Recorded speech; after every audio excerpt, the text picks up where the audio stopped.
ગુજરાતની અંદર આમ તો દારૂબંધી છે અને ગુજરાત સરકાર અને ગુજરાતના ગૃહમંત્રી પણ આ મામલે ઘણી વખત ચર્ચાઓ કરતા હોય છે કે ગુજરાતની અંદર કોઈ પણ જગ્યાએ દારૂ મળતો નથી ને ગુજરાત પોલીસ આ મામલે સતર્ક છે. પણ બહુચરાજીના પૂર્વ ધારાસભ્ય ભરતજી ઠાકોરે આ મામલે મુખ્યમંત્રીને એક પત્ર લખ્યો છે અને બહુચરાજી એટલે એક યાત્રાધામ અને યાત્રાધામ હોવાથી ત્યાં દારૂનું દૂષણ એટલી હદે વધી રહ્યું છે કે ત્યાં કોઈ રોકટોક વગર દારૂના અડ્ડાઓ ચાલે છે. અને લઈને બેન દીકરીઓ અને નવરાત્રિ જેવા તહેવારોની અંદર આમની એક ખૂબ ખરાબ રીતે અસર પડી શકે છે. તેમને લઈને આપની સાથે વાત કરવા માટે બહુચરાજીના પૂર્વ ધારાસભ્ય ભરતજી ઠાકોર આપણી સાથે જોડાયા છે. ભરતજી, આપનું ન્યૂઝરૂમની અંદર સ્વાગત છે.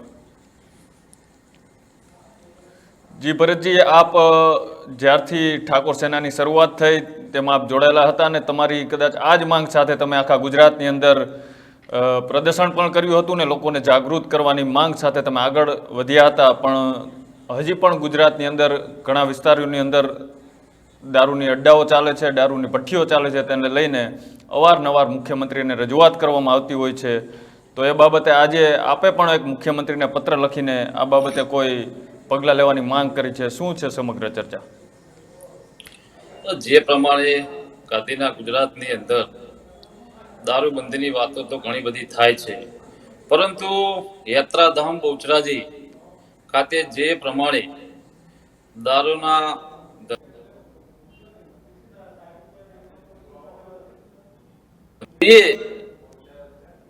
નવરાત્રીનો સમય છે, માતાજીનું ધામ છે. સમગ્ર ગુજરાતમાંથી અને અન્ય રાજ્યોમાંથી પણ હજારો માય ભક્તો માતાજીના જ્યારે દર્શને આવતા હોય છે.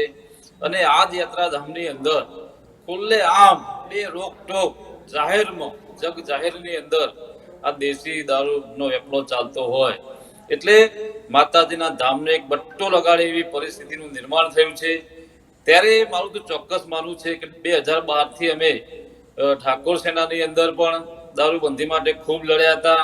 ઘણા બધા યુવાનોના માથા પણ ફૂટ્યા હતા. બુટલેગરો સાથે જ્યારે જનતા રેડ કરી ત્યારે બુટલેગરો સાથે પણ ઘણી બધી અમે મગજમારી કરી અને આ યુવાધનને મોતના મુખમાંથી બચાવવા માટે થઈ અને સમગ્ર ગુજરાતની અંદર જ્યારે લડત લડ્યા અને એ વખતે કાયદાની સરકારે વાત કરી હતી, 10 લાખનો દંડ કરવાની વાત કરી હતી. પણ એ કાયદાનું આજે સરેઆમ ઉલ્લંઘન થઈ રહ્યું છે. અને બહુચરાજી મત વિસ્તારની અંદર જે પ્રમાણે ટીવી મીડિયા અને જે પ્રમાણે વિડીયો વાયરલ થયો છે, બાજુમાં નવરાત્રી થાય છે અને એની જ નજીક જ 200-500 મીટરના અંતરે જ્યારે દેશી દારૂનો ખુલ્લે આમ વેપાર ચાલશે ત્યારે કહી શકાય કે નવરાત્રીની અંદર આપણી બેન દીકરીઓ જ્યારે માતાજીના ચોકની અંદર ગરબા રમવા માટે જતા હોય છે અને આ દૂષણના કારણે ક્યાંક ને ક્યાંક માતા પિતાને એમ થાય છે કે આ દારૂના કારણે ક્યાંક આપણી બેન દીકરીઓનું પણ જોખમ વધી શકે છે. એટલા માટેથી મારે તો માનનીય મુખ્યમંત્રી શ્રી અને આ રાજ્યના ગૃહમંત્રી ઊંચા અવાજે જે વાત કરી રહ્યા છે એમને પણ મારે કહેવું છે કે મોટી મોટી વાતો કરીએ છીએ, મોટા મોટા દાવા કરીએ છીએ, પણ દાવો પોકળ સાબિત થયા છે.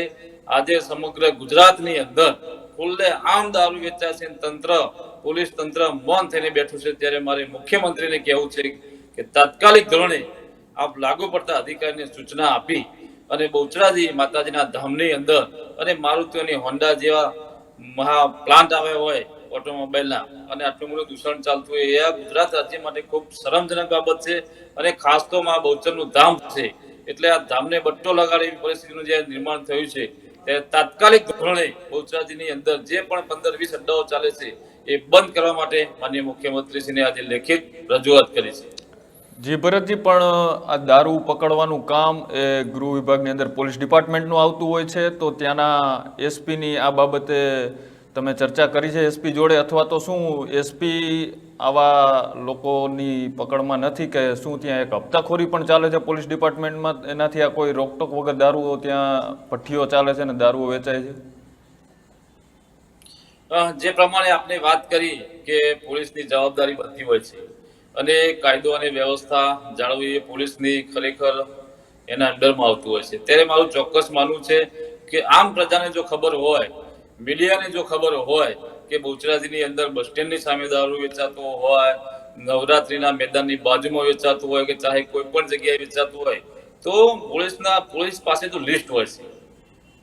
અને મારે તો પોલીસને અને આ જિલ્લાના એસપી જે પોલીસ તંત્રના વડા છે એમને કહેવું છે કે આપ જોઈ રહ્યા છો કે આજે ખુલ્લે આમ દારૂ વેચાય છે, એનો વિડીયો વાયરલ થયો છે.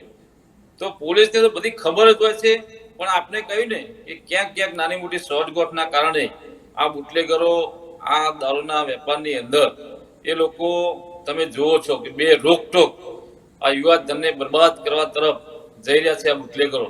તો મારે તો પોલીસ તંત્રને અને સ્થાનિક પીઆઈ, પીએસઆઈ અને એસપીને પણ વિનંતી છે કે આ યુવા ધન વ્યસનોના રવાડે ચડે પહેલા આપની જવાબદારી છે, અને જવાબદારીના ભાગરૂપે જે પણ દારૂના અડ્ડાઓ ખુલ્લેઆમ ચાલે છે એવા બુટલેગરો અથવા દારૂના ધંધા સાથે સંકળાયેલા કોઈ પણ માણસો એને તાત્કાલિક ધરપકડ કરી અને આપે જે કાયદો બનાવ્યો છે 10 લાખનો દંડ કરવાની વાત હતી, તો કોઈને 10 લાખનો દંડ તો હજી સુધી થયો જ નથી.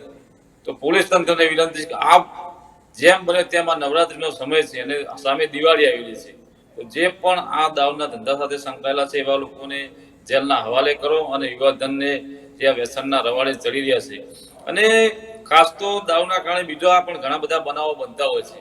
આપ જાણો છો એ મુજબ નશો કરેલી વ્યક્તિ ક્રાઇમ પણ કરી શકે છે, નશો કરેલી વ્યક્તિ મારામારી પણ કરી શકે છે, અને નશો કરેલી વ્યક્તિ ક્યાંક ને ક્યાંક વાહન હંકારતા હોય તો એક્સિડન્ટ પણ કરી શકે છે. ત્યારે આનાથી ઘણું મોટું આ રાજ્યને અને રાજ્યના લોકોને નુકસાન થઈ રહ્યું છે. ત્યારે પોલીસ તંત્ર સજાગ થઈ અને આ બહુચરાજીની અંદર જે બનાવો બની રહ્યા છે એ બનાવો તાત્કાલિકપણે એમને રોકવા જોઈએ એવું મારું ચોક્કસ માનવું છે.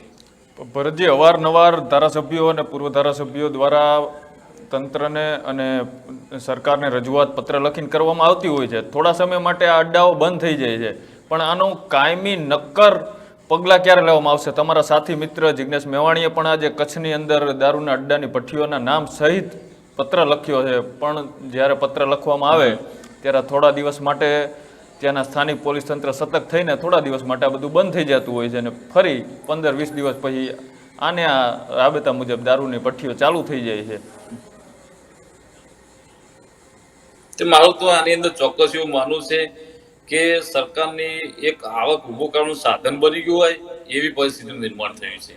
કારણ કે સૌથી વધારે આની અંદર તમે જોઈ રહ્યા છો કે હપ્તાખોરી જો ચાલતી હોય એ દારૂની હેરાફેરીની અંદર ચાલતી હોય છે, દેશી દારૂ હોય કે વિદેશી દારૂ હોય. એટલે સરકારનું મોટી આવકનું સાધન બની ગયું હોય ત્યારે મારે તો સરકારને પણ વિનંતી કરી છે કે આપ તમે વિચારો કે તમે આજે સદસ્યતા અભિયાન ભારતીય જનતા પાર્ટીનો કોલ કરીને ઘરે ઘેર તમે સદસ્યતા અભિયાન કરી શકતા હોય, તો આટલા દારૂના અડ્ડા તમે નથી બંધ કરાવી શકતા? એ સરકાર માટે પણ શરમજનક બાબત છે. એટલે આપે કહ્યું કે કાયમી નિકાલ આનો લાવવો હોય તો પ્રજા તો જાગૃત થઈ જ છે અને પ્રજાએ તો બંધ કરાવવું જ છે. પરંતુ બને છે એવું કે આજે જનતા રેડ કરવા જઈએ છીએ, બુટલેગરો સાથે મગજમારી કરવાની થાય છે, અને બુટલેગરો એકદમ ક્રાઇમ માઇન્ડના હોય છે, મારામારી કરતે પણ વિચાર નથી કરતા. અને ક્યાંક રજૂઆત કરીએ છીએ પોલીસને, નાના માણસ રજૂઆત કરવા જાય છે કે પોલીસની આ જગ્યાએ દારૂના અડ્ડા ચાલે છે, તો પોલીસ ખુદ બુટલેગરને મેસેજ આપે છે કે તમારા નામની અહીંયા રજૂઆત આ વ્યક્તિ લઈને આવ્યા હતા. એટલે બુટલેગરો પણ પાછા જે રજૂઆત કરવા ગયા છે એમને ધમકીઓ આપે છે, ડરાવે છે. આવા બધા ઓડિયો મારી પાસે પડ્યા છે સામાન્ય માણસોના. આમ વ્યક્તિ જ્યારે રજૂઆત કરવા જાય છે ત્યારે પોલીસ પણ બુટલેગરો સાથે સાંઠગાંઠ રાખતી હોય ને એવું મને લાગી રહ્યું છે. એટલે ચોક્કસ આપણે કહ્યું કે કાયમી નિકાલ લાવવો હશે તો સરકારે ઉપરથી બહુ કડક કરવું પડશે, અને નીચેના એસપી અધિકારી હોય કે આઈજી હોય કે જે તે પોલીસ સ્ટેશનના પીઆઈ, પીએસઆઈ હોય એમને ચોક્કસ કહેવું પડે કે તમારા વિસ્તારની અંદર જો પણ દારૂ વેચાતો હશે અથવા દારૂ પકડાશે તો પીઆઈ, પીએસઆઈ ને સસ્પેન્ડ કરવામાં આવશે. આવું કંઈક કડક અમલ કરવામાં આવે તો આનો કાયમી નિકાલ આવે મારું માનવું છે. ભરતજી, આ મામલે તો ઘણી વખત રજૂઆતો થતી હોય છે, પણ ઠાકોર સેના એક વ્યસન મુક્તિનો મુદ્દો લઈને જ્યારે 2017માં મેદાનમાં આવી ત્યારથી આ પ્રક્રિયા ઠાકોર સેનાની ચાલુ છે, માંગ ચાલુ છે. પણ શું લાગે છે આ તમારી માંગ ક્યારે સંતોષાશે? અને તમારા સાથી મિત્ર જ ભાજપની અંદર એક ધારાસભ્ય છે આપણા અલ્પેશ ઠાકોર, તો આપે એમને રજૂઆત કરી છે? મેં કહ્યું એમ કે અમે આમ તો 2012થી ઘણી બધી જનતા રેડો પણ અલ્પેશભાઈ અમે બધા સાથે કરી હતી, અને અલ્પેશભાઈ અમે બધાએ ખૂબ મોટી મુહિમ ચલાવી હતી આ ગુજરાતની અંદર દારૂ બંધ થાય એના માટે. મોટા મોટા સંમેલનો કર્યા, ગામડે ગામડે જનતા રેડ કરી દરેક જિલ્લા તાલુકાની અંદર પણ યુવાનોને જાગૃત કરવા માટેના પ્રયત્નો કર્યા હતા. ત્યારે તો જેમ અમે રજૂઆત કરીએ છીએ એમ હું તો માનું છું કે અલ્પેશભાઈ ભલે ભારતીય જનતા પાર્ટીની અંદર ધારાસભ્ય હોય, પણ આ એક ગુજરાતની જનતા માટેનો પ્રશ્ન છે અને આ ગાંધીનું ગુજરાત છે.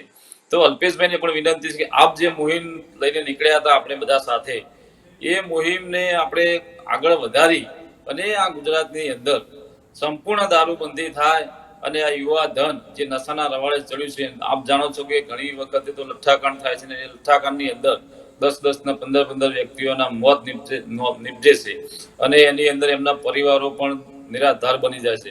આવા ઘણા બધા દાખલા આપે મીડિયાની અંદર પણ ચલાયેલા છે અને એ આપ જાણો છો. ત્યારે ખાસ કરીને અલ્પેશભાઈ પણ આ મુહિમની અંદર જોડાય અને યુવા ધન રાહ જોઈને બેઠું છે કે જે મુદ્દો આપણે લઈને નીકળ્યા હતા એ મુદ્દો અત્યારે હાલ થોડો ડાયવર્ટ થયો એવું લાગે છે, પણ એને આગળ વધારીને ગુજરાતના યુવા ધન હોય કે તો તમે કહો એ રીતે શું અલ્પેશ ઠાકોર આ જે મુદ્દાને લઈને ઠાકોર સેના આગળ આવી હતી એ મુદ્દાને ક્યાંક અલ્પેશભાઈ સરકારમાં જતા રહ્યા તો આ મુદ્દો ભૂલી ગયા છે? ભૂલી ગયા એવું નથી કહી શકતો હું, પણ એવું હું ચોક્કસ કહીશ કે જે અલ્પેશભાઈનો અવાજ હતો એ ક્યાંક અવાજ મહદન છે, ક્યાંક દબાયો હોય એવું મને ચોક્કસ લાગી રહ્યું છે. કારણ કે મારા મિત્ર છે અને મારે ખાસ કહેવું છે કે તમે આ ગુજરાતને જાગૃત કરવા માટે 4-5 વર્ષ જે ભોગ આપ્યો અને 7-8 વર્ષની અંદર એની અંદર જે પરિવર્તન આવ્યું, પણ મેં કહ્યું ને કે ક્યાંક સરકારની અંદર ભારતીય જનતા પાર્ટીની અંદર મને ખબર નથી ત્યાં બોલવાના અધિકારો છે કે નથી, પણ કદાચ હું માનું છું ત્યાં સુધી એમનો અવાજ દબાયો છે. પણ ફરીથી અલ્પેશભાઈનો અવાજ બુલંદ બને અને ગુજરાતની જનતા જે રાહ જોઈને બેઠી છે કે અલ્પેશ ઠાકોરનો જે પહાડી અવાજ હતો અને એ પહાડી અવાજની અંદર લોકોના પ્રશ્નોને ઉજાગર કરતા હતા, એ પ્રશ્નોને ઉજાગર કરવા માટે ફરીથી મેદાને આવે અલ્પેશભાઈ, એવું ચોક્કસ ગુજરાતની જનતા રાહ જોઈને બેઠી છે. તો ભરતજી, ખૂબ ખૂબ આભાર તમારો અમારી સાથે જોડાયા બદલ. આશા રાખીએ છીએ કે આપની જે માંગ છે અને જે બહુચરાજીની અંદર ખુલ્લામ દારૂના અડ્ડાઓ ચાલે છે તો ગૃહ વિભાગ અને રાજ્યના મુખ્યમંત્રી આ પગલે તાત્કાલિક પગલાં લે અને ગુજરાતના નામાંકિત સ્થળો જે ત્યાં પબ્લિકો નોરતા છે કે કોઈ ધાર્મિક સ્થળોની આજુબાજુ આવા દારૂના અડ્ડાઓ ચાલી રહ્યા છે તે બંધ કરાવીને આ દૂષણમાંથી ગુજરાતને મુક્ત કરે એવી માંગ સાથે અનેક વખત પત્રો લખાતા હોય છે, પણ થોડા દિવસ આની ઉપર કાર્યવાહી થાય છે અને ફરીવાર આવા જ અડ્ડા ધમધમતા રહી જાય છે અને સરકારની અંદર આની કોઈ રોકટોક વગર આવા અડ્ડાઓ ચાલતા હોય છે. તો આવા અડ્ડાઓ ઉપર કાયમી સરકાર કોઈ નિર્ણય લે અને તાત્કાલિક પગલાં લે એવી માંગ છે અમારી. અને અમે પણ કહી રહ્યા છીએ કે ગુજરાતમાં દારૂ બંધી છે તો ગાંધીના ગુજરાતમાં દારૂ ના મળવો જોઈએ, આ દૂષણમાંથી ગુજરાતને મુક્ત કરવામાં આવે તેવી માંગ છે. તો બસ અત્યારે ન્યૂઝ રૂમમાં આટલું જ. જો અમારી યુટ્યુબ ચેનલ આપ જોઈ રહ્યા છો તો લાઇક કરો, શેર કરો અને સબસ્ક્રાઇબ કરો. નમસ્કાર.